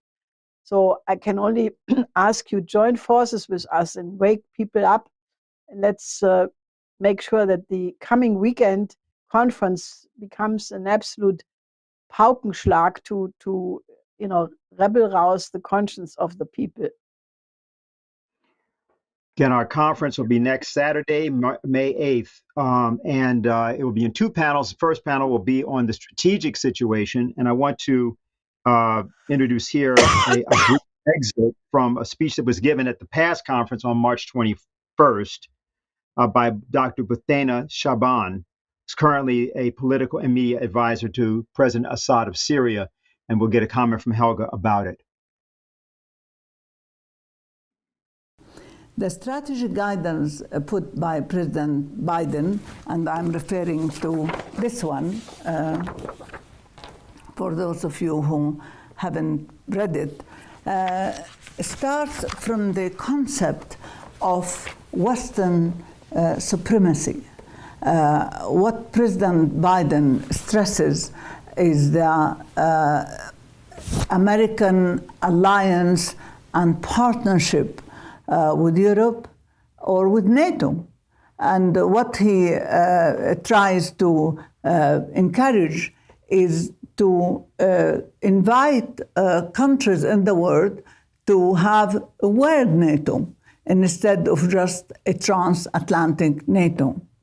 Now, the issue here is that the strategic guidance considers this bloc of NATO's countries, are the ones who promote democracy, who acknowledge human rights, and who should teach the world how to have similar systems. Anyone or any country who doesn't fit into this criteria is considered either an autocrat or an aggressor, including Russia and China. Those are, according to this guidance, autocratic system. And they constitute a threat to this democracy. So here is the problem, that there is a number of countries who formulate an alliance and who consider themselves to hold the superior value in the world, by the way, linked with interest. Always when they speak about values, they speak about also achieving American interests and promoting American values. So those countries are the ones who have or who possess these values, and anyone who who joins them becomes a part of this alliance and partnership, and anyone who doesn't or who has a different idea of governance or different way of life is considered either an autocrat or an aggressor. And the other threat that comes to the mind of this group of countries is technology, is the rise of China, which seems to be an obsession in this guidance, how to stop the rise of China. The problem I see here is that we are not looking, or they are not looking in this guidance, at the world as human community. They are looking at the white supremacists and other countries who should act as these white supremacists under the name of democracy and human rights, whatever you call it. Now, as a Syrian woman who lived through 10 years of war in Syria, I find this logic extremely dangerous, particularly as I know and as we experienced that the democracy they talk about is only to make our countries satellite states to their countries, which means there's no sense of equality or human brotherhood between their countries and our country. So, Helga, would you like to comment on what you just heard? Well, I think, the idea that you can change the system of another country until, there are some people, I think Mrs. Shaban is referring to that, who think that democracy is the only acceptable form of government. Now, I think democracies have done not so great as the recent period has made clear. I think that, world peace will only be regained, because we don't have actually peace right now, if you accept that other states have a different social system. There is, in the UN Charter, the principle of sovereignty and the idea of non-interference, the idea of accepting the different social system of the other country. Now, if that principle is not re-established, then we are on a very short road to World War III. I'm convinced of that, because how comes that I think 90% or so of the Chinese people agree with the government and are, happy with what the government does. But for example, in Germany, it is only something like 34%. Well, does that mean that China should make regime change in Germany so that the people have a chance to be more content with their government? I don't think so. And I don't think the Chinese are even contemplating that. So the West should not meddle in the internal affairs of China or Russia or Syria or Yemen, but that's unfortunately what is happening. And the methods which are used are quite incredible. In the Obama administration, there was an advisor, his name was Cass Sunstein, and he wrote a book called Nudge or Nudging. And it was the idea that you should imagine a group of people sitting in a room, and they have a certain opinion, and then you think how you nudge them, how you change their opinion until you have them basically believing and saying what you want them to say. Now, that method is being applied right now by the people who think that sanctions are a legitimate tool of foreign policy. Now, sanctions, never hit the rich and mostly the governments of the affected country, but they hit the poor.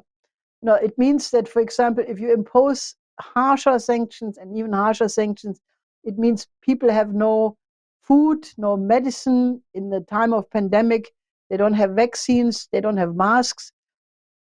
The sanctions in the time of pandemic should be declared, a crime against humanity, because it does kill people. It does hit the poor. It hits those who cannot defend. And civilian people, you can blame them even if you disagree with the government. You cannot, kill a population of that country just to make. The hope behind it is obviously you hope that, once people get enough punished and burdened with hunger and then they will rise up and dispose of the government, which are unwanted.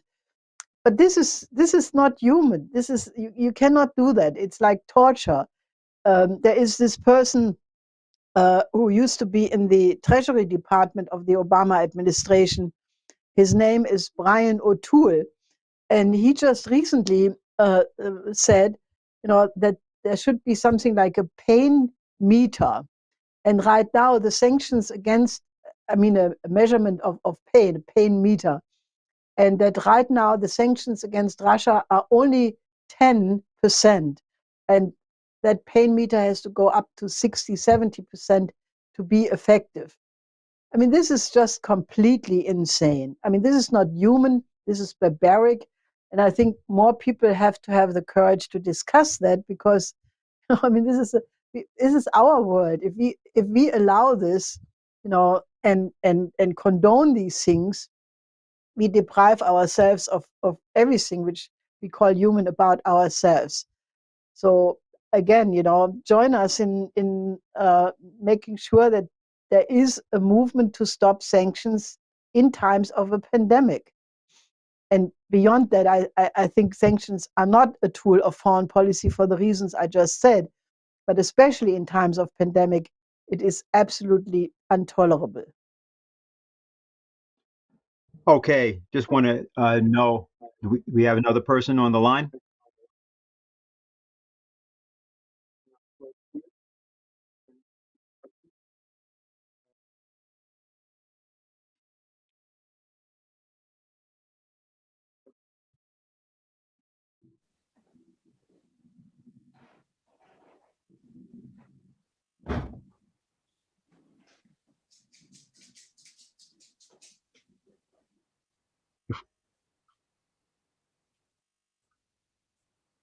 Okay, fine. Let's just go back to the written questions. Diane, I think you have another written question there.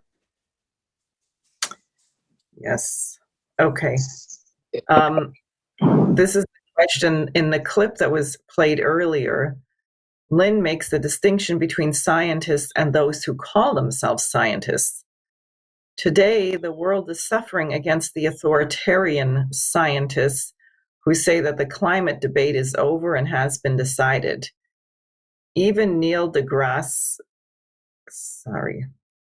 Tyson and Bill Nye, two supposed authorities in science, have said, believe in science.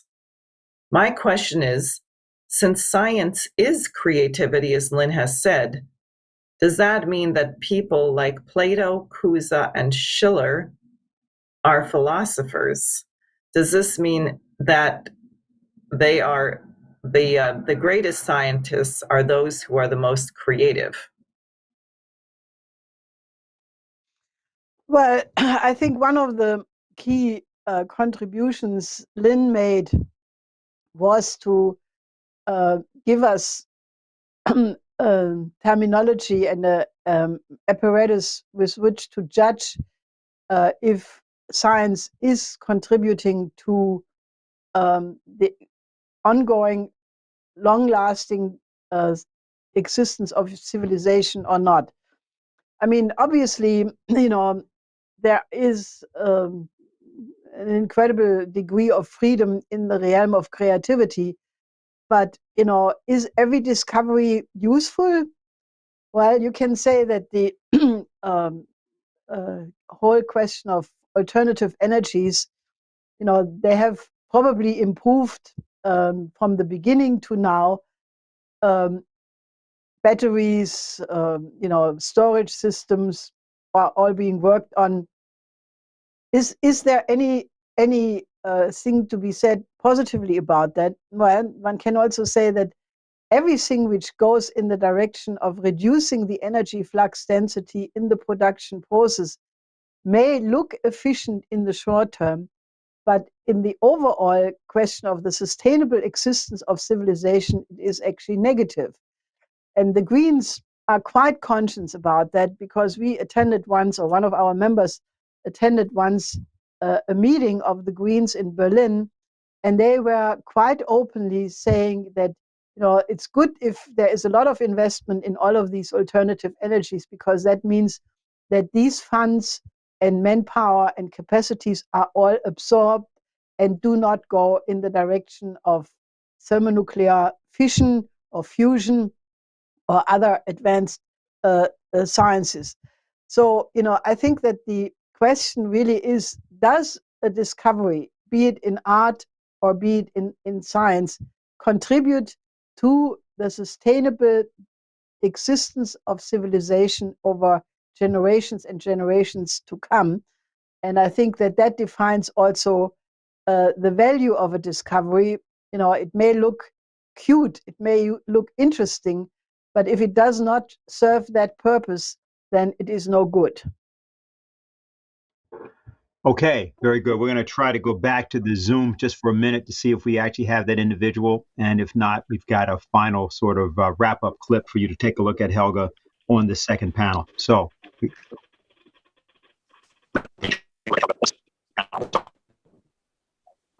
Are we able to connect it up? Can't hear you.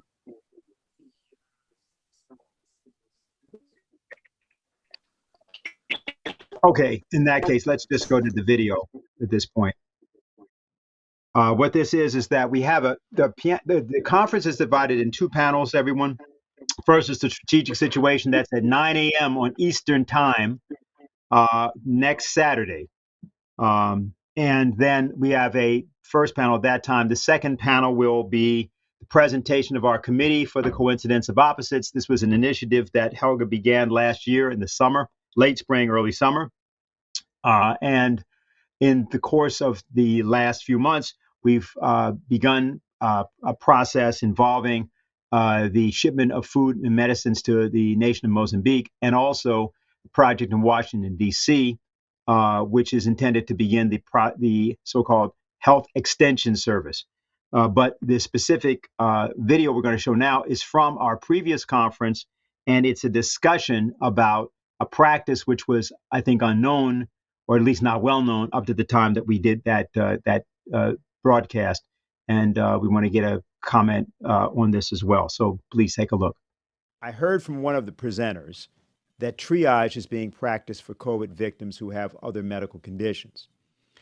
We know Governor Cuomo in the early stages of the pandemic ordered ambulances coming from senior homes not to come to the hospitals, but to return the seniors to the homes. These sorts of things are crimes. In China, for example, one patient who was 103 years old, who had dementia and other conditions, was not ignored.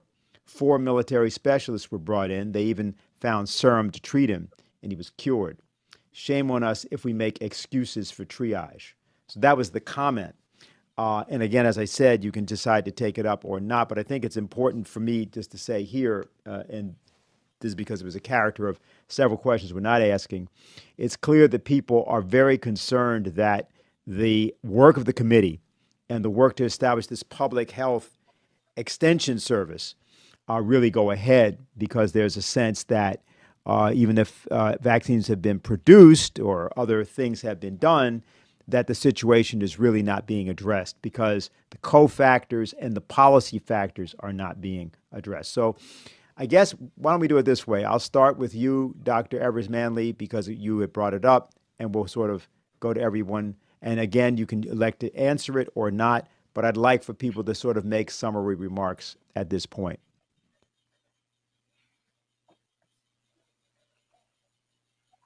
So I'll just simply just refer everyone to look at the waiver 1135. It's a Medicare waiver that gives hospitals the opportunity to have several different policies and procedures that they can don't have to live up to because of their being a Medicare provider during a crisis or during an epidemic or during a state of emergency. So when former President Trump called the emergency, there were several hospitals that received waivers, which is 1135 waiver, so they won't be penalized to provide certain levels of care. Some of the hospitals were and did elect to use a protocol in regards to do not resuscitate for certain individuals. So we have to look at that. And I'm not saying it was necessarily the wrong thing to do at that time. If they didn't have the means to provide those services, they didn't have enough ventilators, they didn't have enough equipment, they didn't have enough PPE, because you were going to hurt the medical providers. But again, that creates a level of mistrust in the community. And so again, if we're having those policies and procedures and waivers, we should also simultaneously educate the public of what's actually happening so that they can talk to their loved ones who may be ill and going into the hospital and make a decision about do not resuscitate or what may happen to them in a crisis that we have. But you can look it up. You can look and see which hospitals actually implemented 1135 waivers. And one of the things that must happen during that is that the waiver only lasts a certain period of time, and then you have to go back and renew the waivers. And we just want to make sure that those waivers were carried out appropriately across the country. But it's 1135 waiver from CMS to be able, since we're in a state of emergency. I would just say that I 100% agree with everything that Dr. Evers Manley said. I saw it repeatedly firsthand in the hospital, how 1135 waivers have been exercised and executed in our hospitals here in Los Angeles, California. And I had patients who were very healthy, who had what's called an acute renal failure, meaning that it's a temporary new thing. It's not somebody whose kidneys failed them 20 years ago and they've just been barely getting along, but their kidneys were working fine. And then they got hit with COVID, and as a part of the cascade of medical events that takes place in that type of situation, their kidneys shut down. And under the 1135 waiver, hospital was able to say, we will not give this patient dialysis because we don't have to under the current circumstances. Unfortunately, that patient expired because under that waiver, this previously healthy man was not able to be given the adequate full resources because the hospital didn't have to do it, and they didn't have to transfer him to someone else. They said, we don't have the resources to give him dialysis, so we don't have to, and we won't. I had a patient with COVID who was on a ventilator. We got him off the ventilator. The family was essentially told that the patient would expire when they extubated him. The patient lived when they took him off. And he got into a situation about 2 weeks later where he needed to get ventilatory support again. And the specialist in the intensive care unit said, no, he's too weak, he's too sick. We won't put him back on the ventilator. So this is a point that I brought up at a town hall meeting back in April of last year with some legislative representatives, that it's very important that we have our legislators put things into place, guidelines, policies, and procedures on how these types of decisions are made, who makes these decisions, whose voice gets listened to, because it's unfair to families if there's no procedure in place and it becomes an individual decision.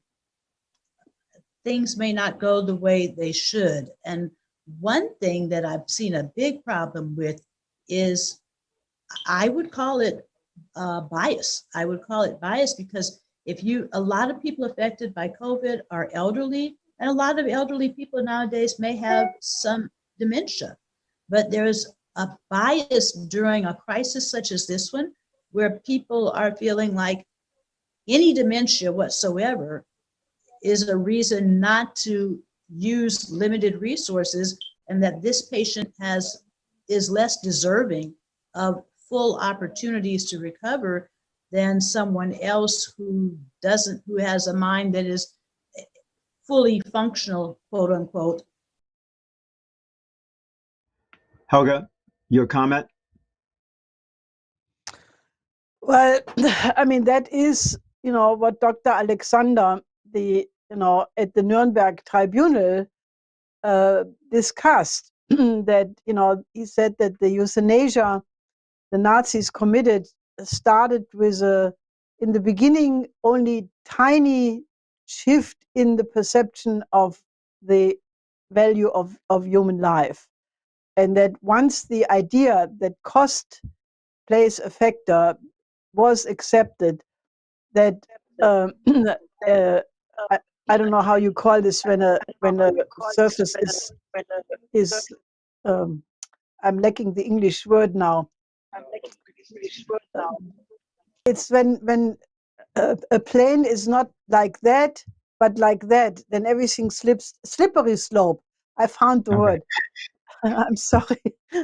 All right. Yeah. Okay. So what he Now we said understand anyway. that once you have such a slippery slope, then there is no bottom. And it started.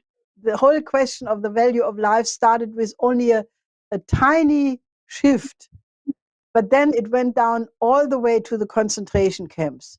And I think that is, that is why we absolutely must learn the lesson of never having such a question again, and that every human life should be regarded as untouchably sacred.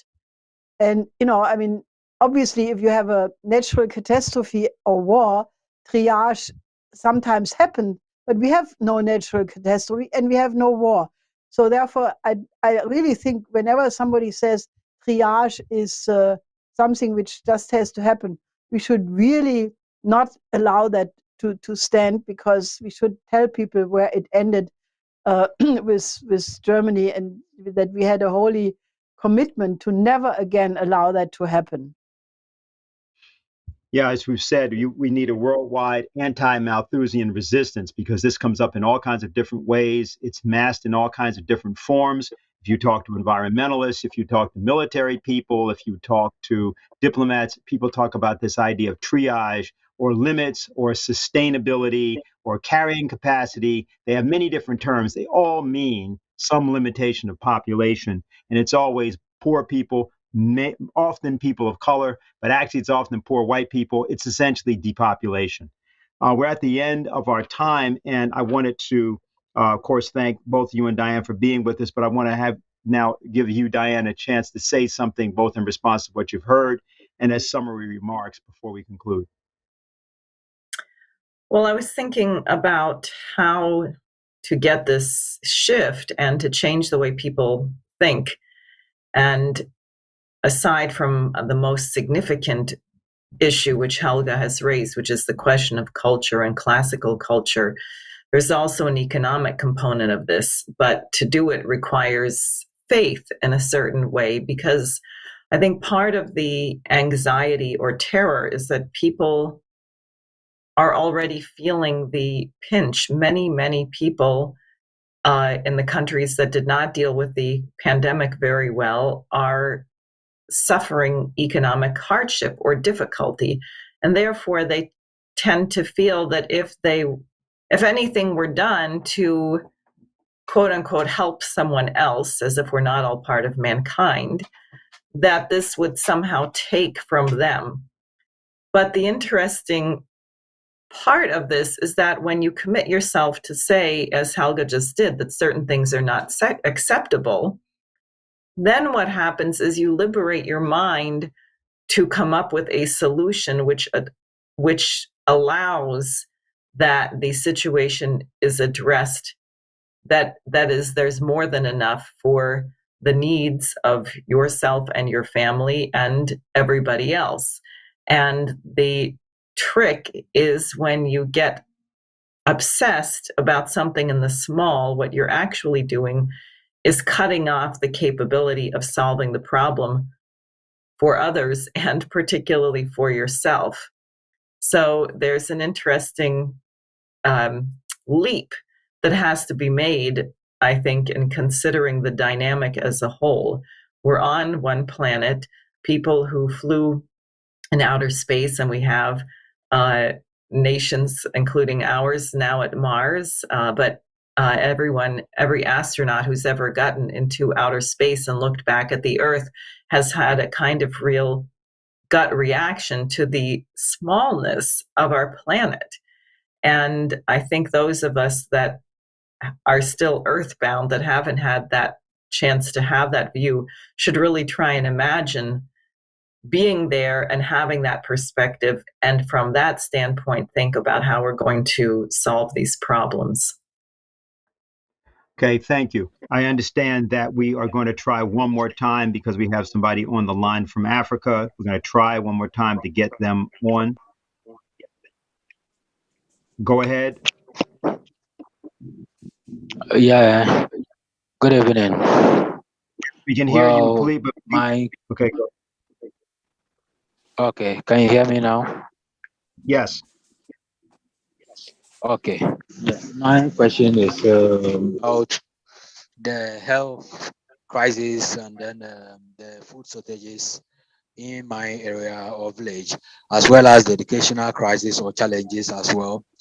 I've joined these organizations and I've seen a whole lot of discussions and issues that have been addressed as to how to bring the world into the next stage of advancement. And my village faces a whole lot of challenges, as well as the educational sector and that of the health sector. The village is a very small village.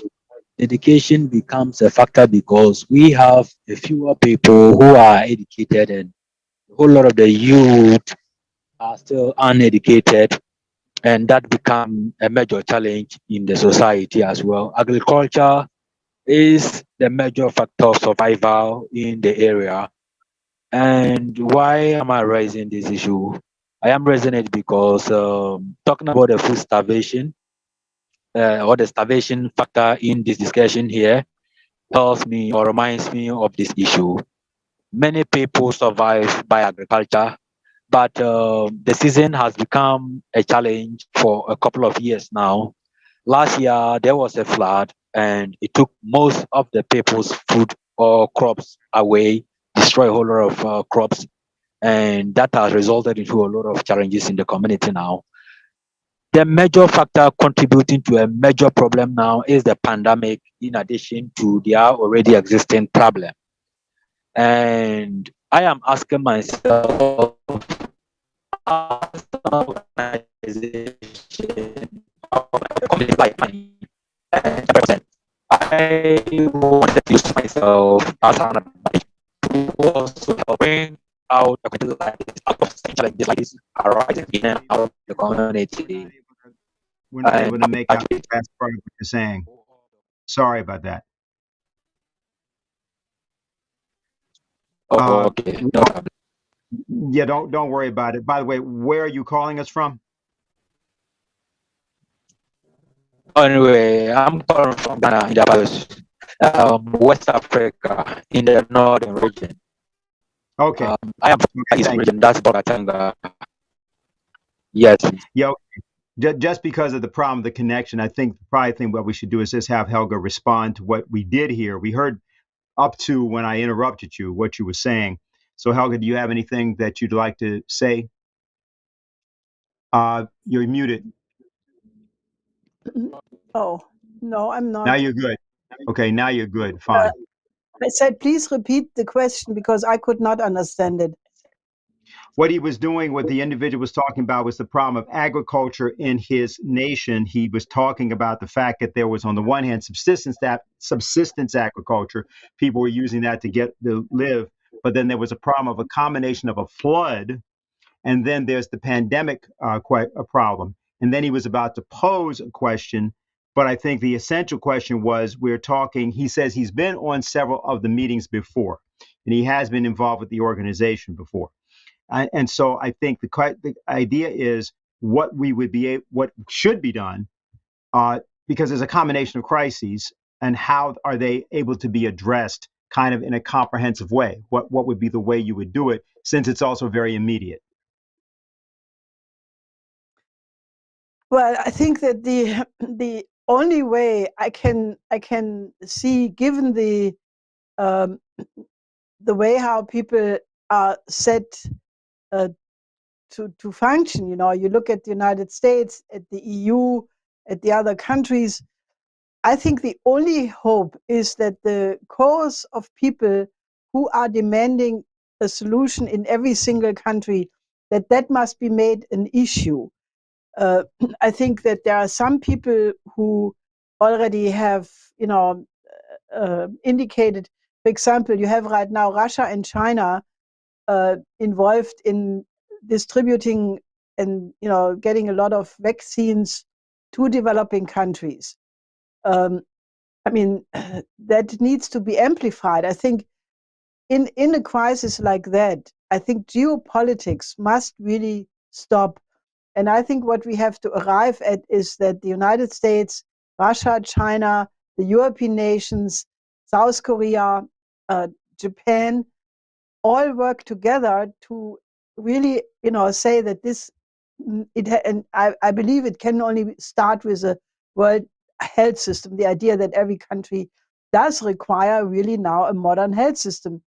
As I said before, this cannot function without electricity, water, the development of agriculture, where it is needed, flood assistance, drought assistance, you know, locust plague assistance, but it must be a joint effort. And I really think that the idea to overcome geopolitics is, I mean, that was my my New Year's message last year. I mean, 1 year earlier, I said we are reaching the point where the continuation of geopolitics will lead to the extinction of civilization, and that remains absolutely true. So I think we have, you know, not come far enough, but I think we have come some ways, because, you know, we have now people in many countries in the world who are aware of this initiative. So I can only say, you know, we should talk with you as a person more in detail to see what can be done concretely. But in general, I think this idea that this debate about ending the pandemic through a world health system has to be at the beginning of everything we do. Okay, so Helga, we're at the conclusion fully, and I just wanted to know if there's anything you would like to add, or at this point, as we get ready to go into the final week of our organizing for the conference. No, I think that, you know, we should probably each, you know, reflect about why we are here on Earth, what is the purpose of our life, and try to mobilize that quality which in the 13 Corinthian is called agape. I think, you know, this idea that you may have all these things, but if you don't feel love, you have nothing. I think this is what is lacking, you know, because the reason why there is so little empathy and compassion for all of what we discussed is because people have allowed themselves to become like dried plants, you know, like the nourishment of the soul has been lacking. But I think this is absolutely something one can willfully turn on. I think love is something you can willfully turn on.